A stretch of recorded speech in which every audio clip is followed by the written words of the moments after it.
Welcome back to the channel, Mark's Garage, and welcome to this episode. I wanted to talk a little bit about BMW Motorrad today because over the weekend I received a letter in the mail. It came in an envelope that is titled Important Notification, and typically that's recall information, but this was a little different. And I did want to share this with everybody because it's pretty important and it's certainly far-reaching. And the letter states to the dear BMW Motorrad owner that Motorrad USA from BMW would like to take this opportunity to thank you for the confidence in our company. So they're thanking you about buying one of their bikes. And they state here that to enhance customer satisfaction over the full vehicle lifetime, BMW Motorrad has decided to change the maintenance schedule on all the R1200 and R1250 models. So the bike right here next to me, this is a 2020 R1250 RT. That's the sport touring version. So the new maintenance schedule additions that they highlight in the letter is the Driveshaft health check. They have a new testing LED diagnostic method to re-grease the splines every 12,000 miles. And I'm thinking, oh boy. And then, here's the big one. It's the replacement of the drive shaft every 36,000 miles. So it's a disposable drive shaft. The replacement, they go on to say that the replacement check and the re-grease will be carried out.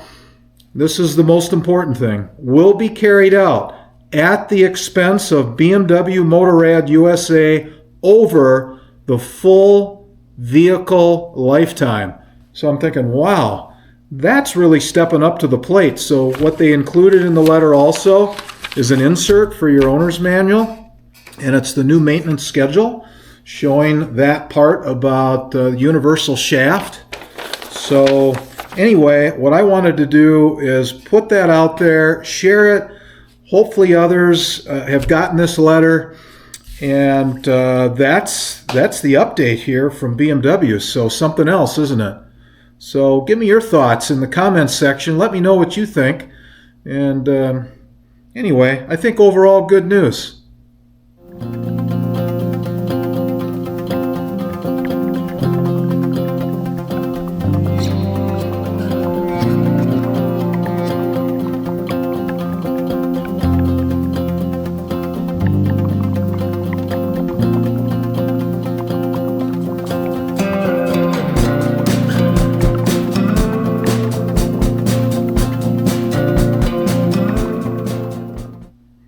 A little more information for you about the BMW Motorrad drive shaft.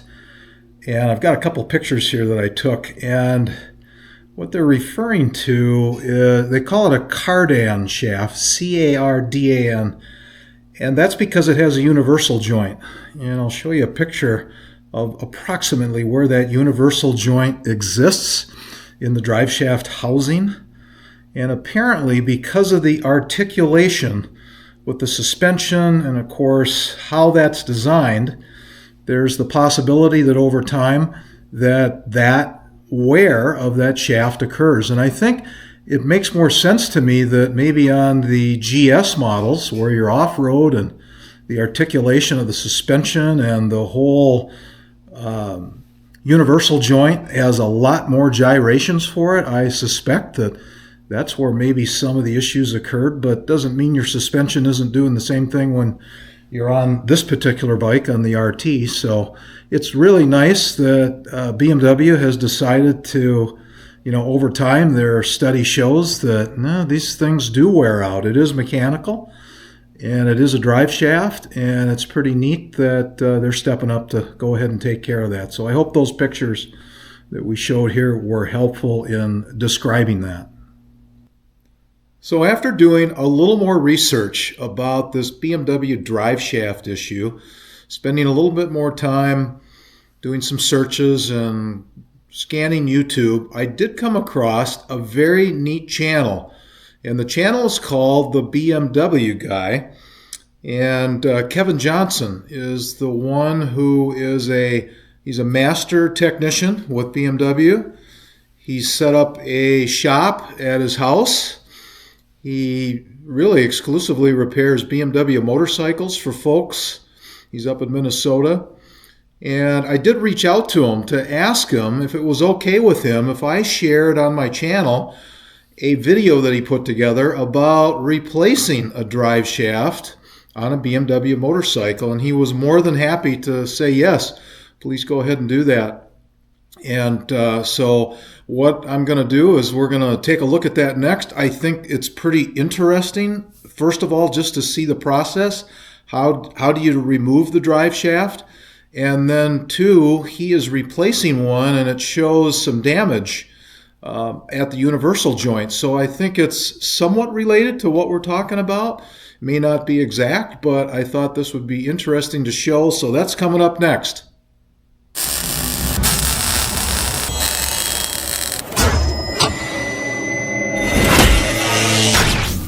Welcome to the channel. In today's video, we are going to be replacing the rear drive shaft in this 2015 BMW R1200 RS.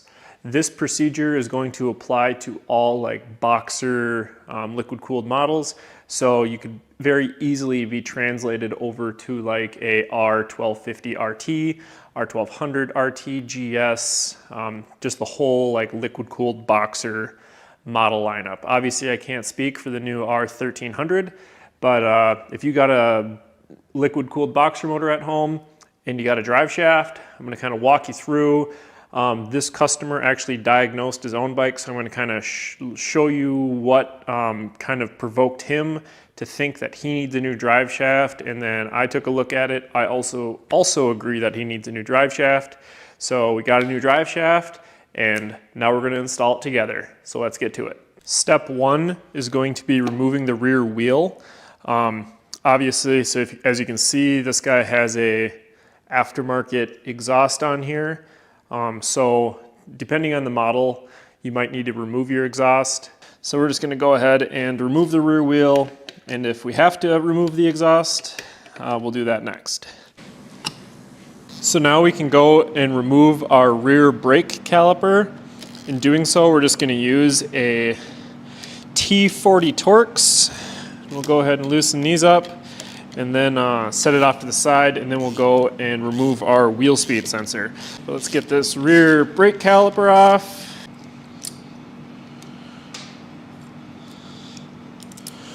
Then now is also a good time to take a look at your rear brake pads. So right down here is your rear wheel speed sensor. You're going to have to remove that with a T30 Torx. And once you get that one bolt out, you can kind of just like wiggle it on out of there. And then we're just going to fish this through, undo it from the clip, and then just set that aside with your rear brake caliper. We are then going to tip our rear drive down, but before doing so, I'm actually just going to drain the rear drive oil just because kind of saves us a mess later. And then I also think that now is a pretty good time to change out the rear drive oil, right? It's kind of cheap insurance. Obviously, if you own a BMW, you know that this is one of the major weak points, especially on these water-cooled motors. I couldn't tell you how many rear ends I've rebuilt and replaced. One other thing I forgot to mention is kind of how the customer ended up deciding that he needs a new big expensive drive shaft. Well, if you put your finger on this boot and kind of move, I guess when it had a wheel attached, move your wheel back and forth, you can tell that this front universal joint is in horrendous condition. And also, if you listen closely, you can, you might be able to hear this on the camera, but if you get really close and you listen, you can hear the metal and like the squeaking and the lack of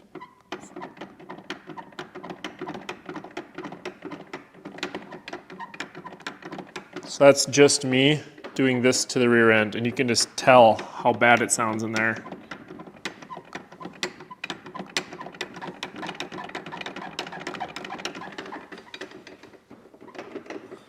So he said he needed a new rear drive shaft, and I agree. He needs a new rear drive shaft. So I got one coming, and now we're tearing it apart together. So now our next phase in this drive shaft replacement is just undoing this bolt up here. This bolt up here is a T50 Torx, and we're gonna get this thing undone, and then the rear drive is gonna swing down, and once it swings down, we'll be able to see the lower part of the drive shaft, which I don't think is the issue, but who knows, it could be pretty bad. These will just unclip, just like that, and then we'll be able to kind of lift up on the U-joint with our fingers here and slide that down, or fold that down. So those little things that I was pushing on, I was just pushing down right here with my finger to unclip that from the backside, kind of under here of the swing arm. The lower U-joint here looks like it's been really hot at some point. Looks like it's been hot. It doesn't look like it's totally roasted, but by moving it back and forth, I can tell that that upper U-joint is totally shot. This is super loose in there. So now we're gonna undo this front boot here, and there's just held on with a zip tie. So what we're gonna do is just snip that zip tie. I like to use these little cutters like that. Call them my zip tie destroyers. They work really well for cutting zip ties and getting in little places like that.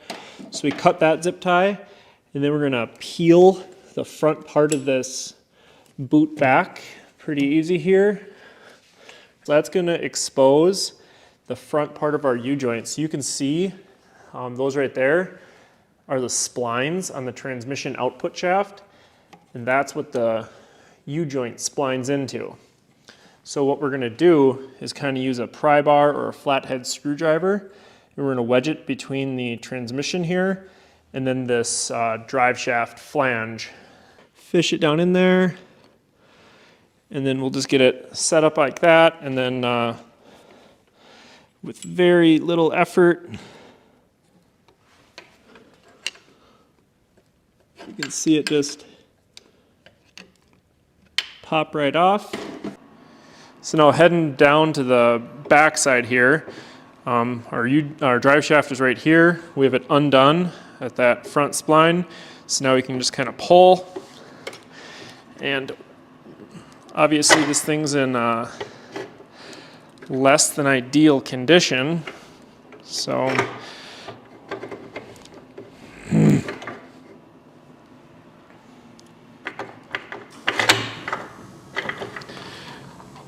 that is exposing our drive shaft. And as you can see, that right there is totally roasted.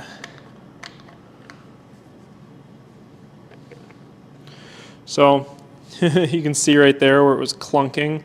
Customer said he felt a pretty severe vibration in his foot pegs. So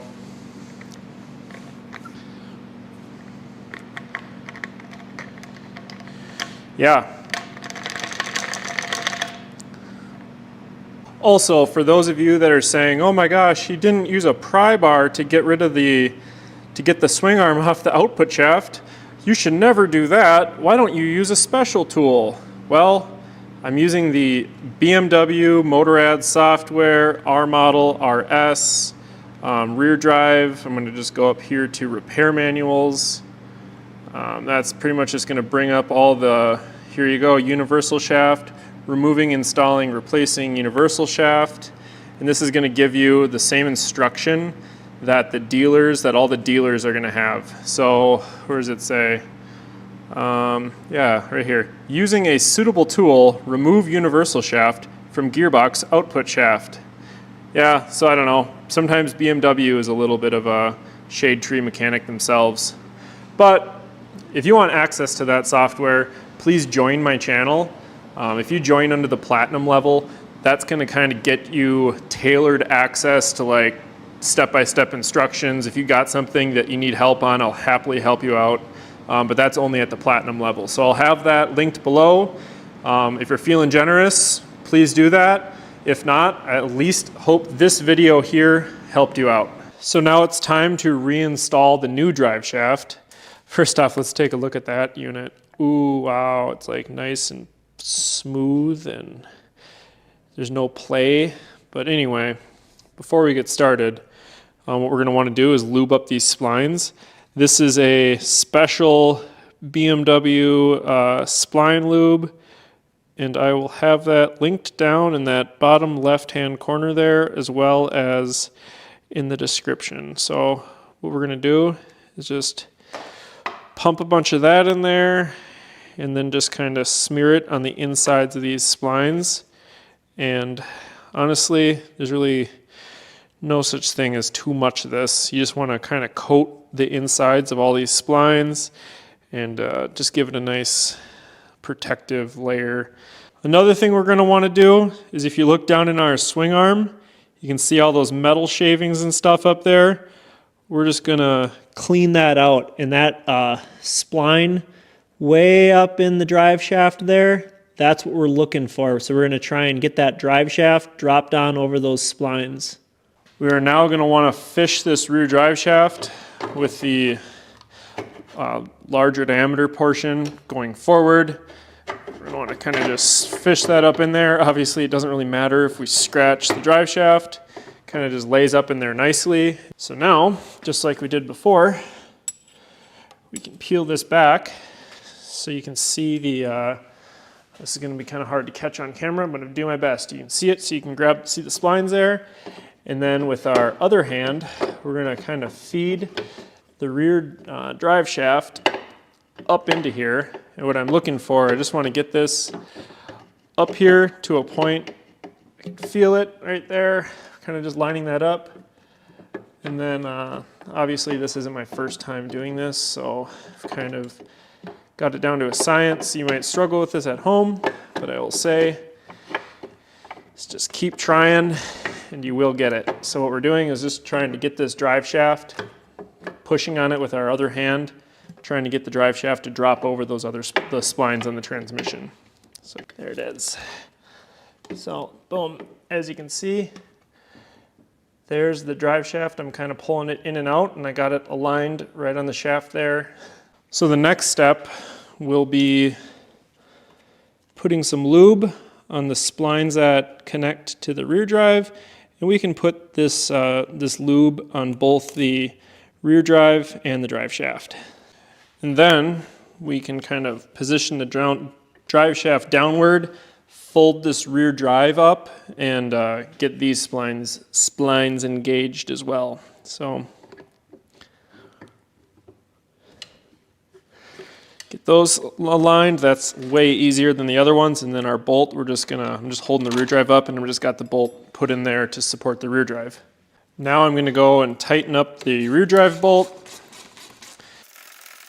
We can then go ahead and reinstall our rear brake caliper, and then our wheel speed sensor. We're going to want to snap it into these along the line and on that clip down there. These obviously go like that, and then your rear wheel speed sensor is just going to fish through like that. And we're going to get these tightened up. Another thing, please subscribe if you haven't already. And if there's some video out there that you'd really like to see, I don't know, I get a lot of requests, and I do write them all down, and I do try and follow up on them. Like, obviously I don't own all of these bikes, so if a bike comes through, I work on a lot of bikes, if a bike comes through and it needs a repair, and it's someone kind of requested that repair to be videoed for their own help, or just because, I don't know, I will make a point to get that done. So mention below what you guys want to see. And also, give me a like. So we will then put the wheel speed sensor in its designated hole, and then tighten up that T30 Torx right here. We will then reinstall our rear drive oil drain plug here. Pretty easy to get this installed. We're going to tighten this up and then undo our rear drive oil fill right here. And then when we get our rear drive oil fill undone, you can only guess what we're going to do next. That's right, we're going to put oil in it. We are then going to put 180 milliliters of oil into the rear drive. We can now reinstall the rear drive oil fill, and obviously we are using a new crush washer. And then we can snap that rear drive boot in. You can just kind of position your fingers on the back side of this so you push on the plastic part, and you need to snap these under the swing arm here, and it helps to just shoot a little bit of lube on there to help it along. Boom, engaged. And then we can reinstall our boot up here. This one right up front is relatively straightforward. Again, a little bit of lube goes a long way. But what we're gonna do is just slip this boot up over the transmission, and then we're gonna put a new zip tie on it. We are now gonna reinstall the rear wheel. So as I mentioned earlier, this particular bike has a aftermarket exhaust, so it does make things a little bit easier for us. Typically I'm against aftermarket exhausts, but in this case, this is the one time aftermarket stuff like that is actually making my life a little bit easier. So we're gonna go ahead and get this rear wheel on, and then we should be done. Thank you so much for watching. Now, if this video helped you out in any way, or at least saved you a couple bucks at the dealership, please consider donating to the channel. You can donate by hitting the super thanks button, or you can join my channel. And joining my channel is like a monthly membership, and there's all sorts of perks and stuff, kind of like I talked about earlier. But hey, I hope this video at least saved you a couple bucks, or at least provided a little bit of entertainment for you guys. So as always, have a safe ride. Thank you for tuning in to this episode of Mark's Garage to learn a little bit about the update to the BMW Driveshaft maintenance schedule on the R1200 and the R1250. Certainly good to share that information, and certainly good that BMW is helping all of us owners with that for the life of our vehicle. Pretty cool. So thanks again for tuning in. Thank you for subscribing to the channel if you're a subscriber. And if you're new to the channel and you like this content, please give it a thumbs up and certainly consider subscribing. Really appreciate that. As always, and until next time, take care.